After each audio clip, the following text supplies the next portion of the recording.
there's a movie you guys may or may not know. It starts with a mass murder scene in a hallway, has wizards, princesses, laser swords, and a giant furball named Chewbacca. Of course, the movie I'm describing to you guys is Star Wars: A New Hope. And that's my topic today. A cliche word of pure, blissful, and ignorant optimism, aka hope. I feel so strongly about the power of hope in my life as it has been able to deliver me out of trials and tribulations. But as I've looked at the world, I've realized that not many people have hope anymore. Why is that? When we think of hope, we mainly think of it as something that's used by children and blind optimists to see the positive sides of things. We as a society have taken hope out of our minds, called it foolish thinking, and labeled it as ignorant.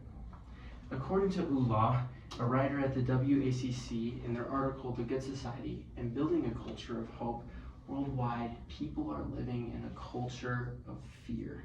They see fear in conventional media that every day creates a mindset of fear. As well as according to Dr. Leon Seltzer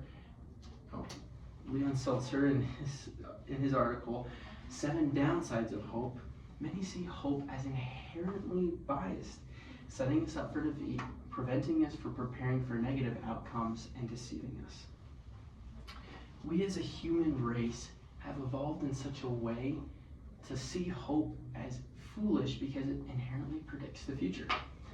Likewise, we actually think that we better understand our own lives and that the future is uncertain, and that's why we are in fear of it. This is hopelessness, the most heart-wrenching story of all humanity that has plagued us for centuries. Today, I want to show you the importance of hope and how to embrace it. I believe in the first way of understanding the importance of hope, you have to understand its definition. Today in the secular world, the real definition has been clouded, but I believe that the real and true definition has to do with Christ. According to President Nelson, in his 2021 General Conference, April General 2021 Conference talk, Hope in Christ, he describes hope as something that's not wishful thinking, but rather an event waiting to be realized. Similarly, in the Book of Mormon, specifically in Ether chapter 12, verse 4, hope is defined as to have a surety of hope in a better world, yea, even at the right hand of God, which hope cometh of faith.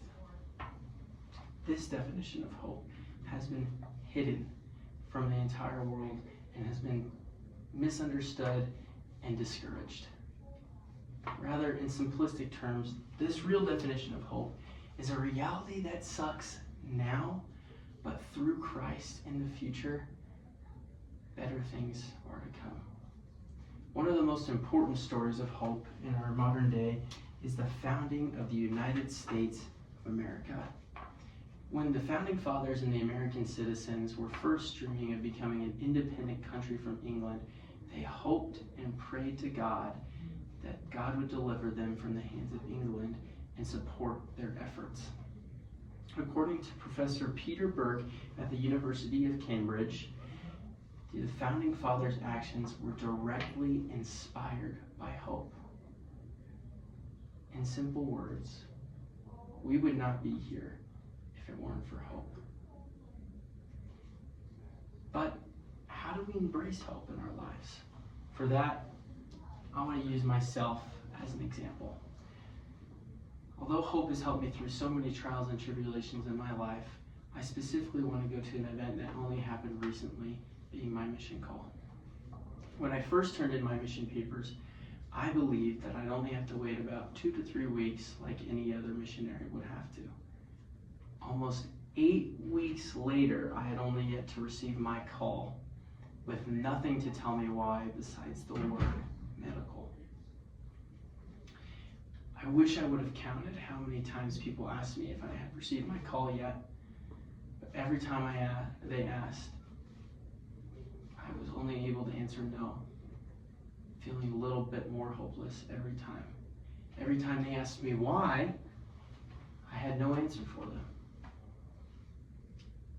The world would have told me to give up on hope, that it would never come. But I never gave up on hope because I knew one day that it would come. Just last week, last Tuesday, I had received my call to the Germany-Hamburg mission, the exact mission my grandpa served in. According to a professor of sociology at the University of California, Warren Ten Huven, in his journal Emotions of Hope, he tells us if one gives up on hope completely, they have nothing else to live for. Hope inspires us every day. No matter how big or small your problem is, hope will work. Put effort into the things you hope for, like Christ asked us to do, and spread hope to those who feel hopeless.